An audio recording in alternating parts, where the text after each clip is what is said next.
A lo largo de la historia del santuario de Atena, existieron caballeros simplemente formidables, como es el caso de todos los caballeros dorados, dentro de los que destacan figuras como el poderosísimo Shaka de Virgo, Saga de Géminis o el temible Abel, o incluso el mismísimo Odiseus de Ofiuco. Sus poderes son incuestionables.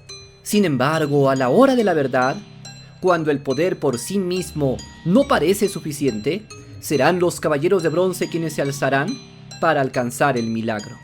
Y entre todos ellos, existen dos caballeros que suelen ser considerados por muchos fans como los más poderosos. Y si bien es cierto Shun, Yoga y Shiryu también son considerados por muchos como los más fuertes, en el video de hoy nos enfocaremos solamente al Pegaso y al Ave Fénix. ¿Cuál de estos dos guerreros es el más poderoso? ¿Y qué hay de sus armaduras? ¿Cuál de las dos sería más poderosa en su estado más alto y evolucionado? Y en última instancia, ¿qué pasaría si estos dos guerreros formidables chocaran usando su fuerza al máximo? Pues para descubrirlo, esto es Ikki vs Seiya. ¿Quién tiene la armadura más poderosa y quién ganaría en un combate al 100%?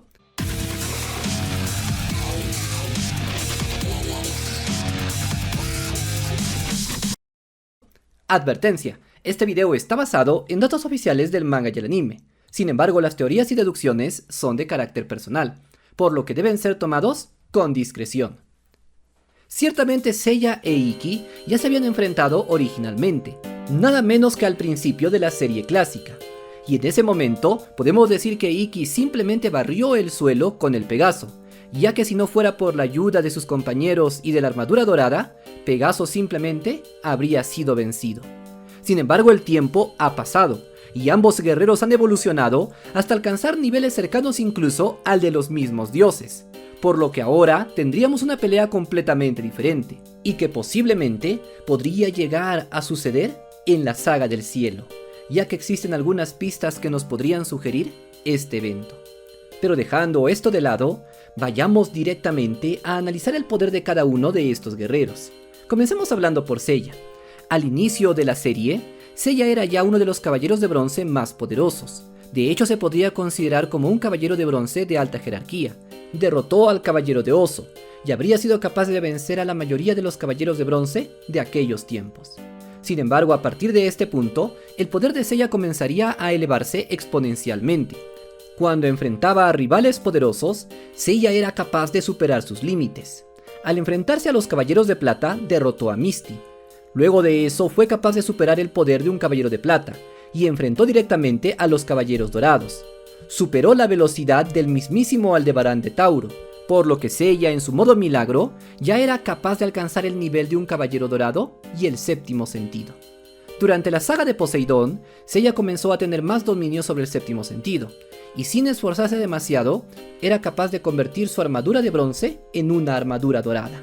Para la batalla contra Hades, Seiya ya tenía pleno dominio del séptimo sentido y también estaba al nivel de un caballero dorado, por lo que podría arrasar fácilmente con cualquier caballero de plata y enfrentar de igual a igual a espectros del rango dorado. Sin embargo, sería durante la batalla en los Campos Elíseos alcanzaría uno de sus límites máximos, bordeando el nivel de los dioses y despertando a las armaduras divinas. Luego de esto, Seiya simplemente quedaría inconsciente a causa de la flecha del terrible Hades, por lo que despertaría solamente al final del Next Dimension, por lo que en teoría el poder de Seiya al inicio de la saga de Zeus sería prácticamente el mismo que tuvo al final de la saga de Hades. En el caso de Ikki Fénix sucede algo completamente diferente. Ikki desde el principio fue considerado como el caballero de bronce más poderoso de todos, y de hecho solo en su forma base y al principio de la historia sería capaz de igualar incluso a caballeros de plata. Ciertamente Ikki estaba rotísimo. Durante la saga de la 12ª casa, Ikki de Fénix ya tenía un pleno control sobre el séptimo sentido, muy superior al de Seiya. En otras palabras, mientras que Seiya tenía que alcanzar su modo milagro para acercarse al séptimo sentido, Ikki ya lo había dominado prácticamente a la perfección. Es por eso que fue el único que pudo enfrentar a Shaka de Virgo. Durante la saga de Poseidón, los poderes de Ikki se incrementaron todavía más, y al principio de la saga de Hades, ya era tan poderoso como todo un ejército de caballeros.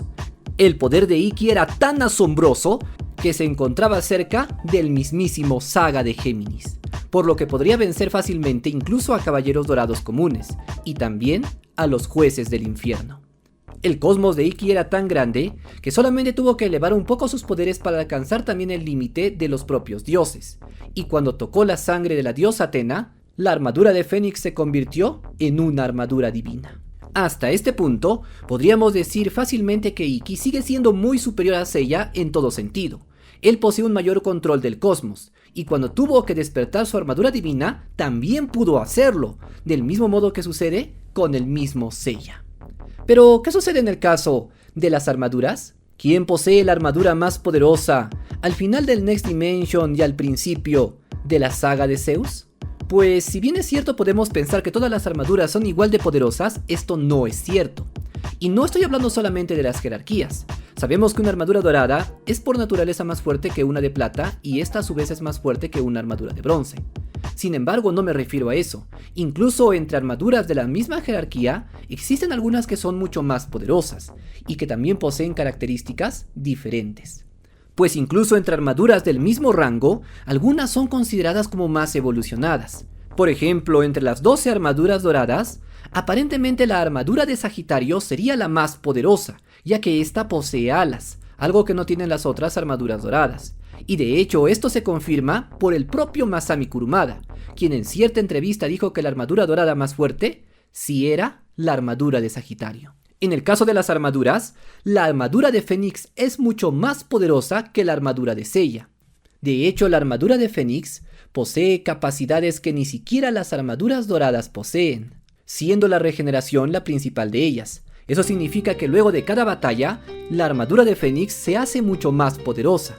Y no es que tenga que ser pulverizada destruida para volver más fuerte, sino que basta simplemente un ataque o un golpe para que la regeneración de la armadura la fortalezca. De modo que la armadura de Fénix, al igual que el propio Ikki, se hace cada vez más y más fuerte sin ningún límite. Pero, ¿qué sucede en el caso de las armaduras divinas?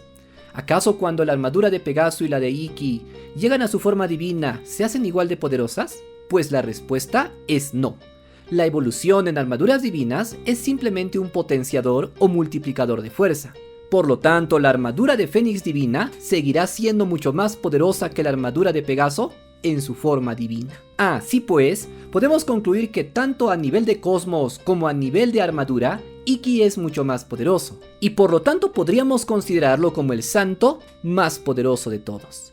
Y sin embargo, existe un tercer factor que todavía tenemos que tomar en cuenta dentro del universo de Saint Seiya, un factor que resulta completamente decisivo. Y para comprender esto, debemos comprender la esencia del poder de cada uno de estos dos personajes. En el caso de Seiya, se caracteriza por poseer poco control sobre su cosmoenergía. De hecho, entre los caballeros de bronce parece tener menos que los otros. Sin embargo, él es capaz de entrar en estado de paroxismo o también en estado milagro mucho más fácilmente. Y cuando lo hace con mayor potencia. Seiya, por así decirlo, es capaz de alcanzar ese estado extremo en el cual es capaz de elevar su cosmoenergía hacia el infinito.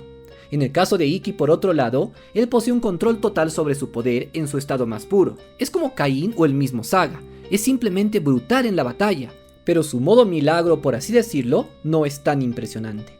Entonces, ¿cómo sería una batalla real entre estos dos caballeros?